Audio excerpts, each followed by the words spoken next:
It has been 49 days since Joe Biden became president, and he still has not held a solo press conference. The entire media is pressing this issue, and we're adding some pressure by keeping count every night until Biden lets the media have a crack at him.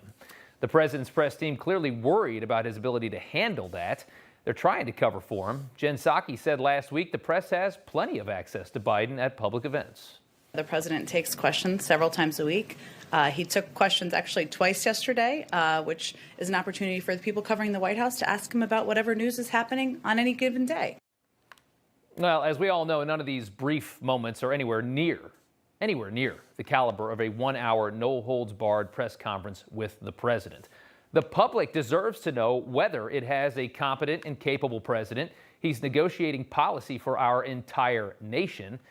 Here was the president today. He visited a local hardware store in Washington, D.C. that has benefited from a PPP loan. And this is how that photo op ended. Is there a crisis at the border, sir? And then if I could just... Let's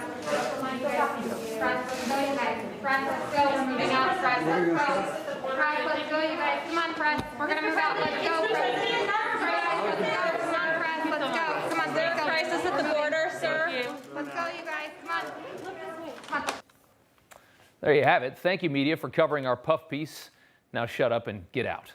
A new Rasmussen Reports national telephone and online survey finds that 52% of likely U.S. voters say they are concerned that Biden has not held a press conference. The same poll also reports that 50% of likely voters are not very confident or not at all confident that Joe Biden is physically and mentally up to the job of being president of the United States.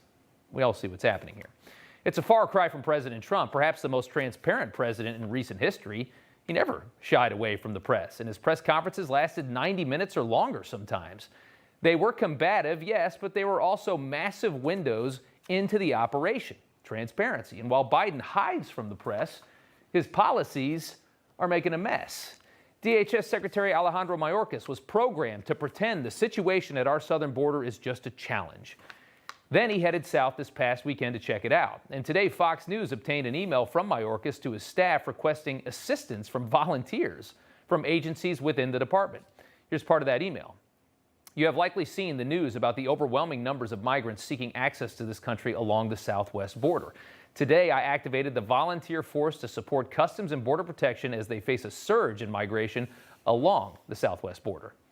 It's quite a change in tone from last week. Take a listen. Do you believe that right now there's a crisis at the border?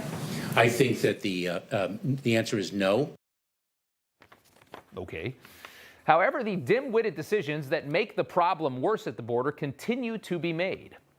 The Department of Justice has told the Supreme Court today it will no longer defend a Trump administration rule designed to weed out immigrants who are dependent on government assistance and want permanent residency. This is the public charge thing. It's common sense, of course. The public charge rule has been a part of immigration law in this country for something like 135 years. The liberals, though, see it as an abomination. They point to the words on the Statue of Liberty. Give me your tired, your poor, your huddled masses yearning to breathe free. Well, a message to the liberals in this country. That statue and the quote on it are from the 1800s, and that was long before liberal policies turned America into the land of entitlements that we know it as today. As far as the kids in cages issue, Breitbart is reporting data from Biden's own HHS that shows that most migrant children are actually teenagers seeking U.S. jobs. All these kids in cages, a lot of them teenagers. More than 3/4 of the child migrants who recently crossed the border into government custody are teenagers between 15 and 17 years old, according to data from the Department of Health and Human Services. These are not the wandering babies without parents that the left wants you to think that they are. They're teenagers looking to score an under-the-table cash job, pay no taxes, Venmo most of that money back to Mexico, take care of the family. That's the game. We all know it. With the feds missing in action on the border, Texas Governor Greg Abbott today held a press conference updating us on Operation Lone Star, securing Texas's border with Mexico. Just this calendar year alone, there have been more than 800 criminal aliens apprehended. We need more ICE detention facilities in this area immediately. To any caravan and to any cartel member, we're ready, we're waiting for you, If you dare step into the state of Texas, Texas will use every tool and strategy we can to arrest anybody who's violating the law. He's got to do what he's got to do. While President Trump has been deplatformed by Twitter, he is still getting his message out, releasing a statement tonight, which I'll read in its entirety. When I was president, our southern border was in great shape, stronger, safer, and more secure than ever before. We ended catch and release, shut down asylum fraud, and crippled the vicious smugglers, drug dealers, and human traffickers. The wall, despite horrendous Democrat delays, would have easily been finished by now and is working magnificently, where it is, I guess. Our country is being destroyed at the southern border, a terrible thing to see. You know, President Trump asked at CPAC if we missed him yet. Hey, I'm Rob Finnerty. Thanks for watching. If you enjoyed this video, please join the conversation in the comments below. Don't forget to subscribe, too. Hit the bell icon to be alerted to breaking news. And remember, there's a whole lot more on Newsmax TV, America's fastest growing cable news network.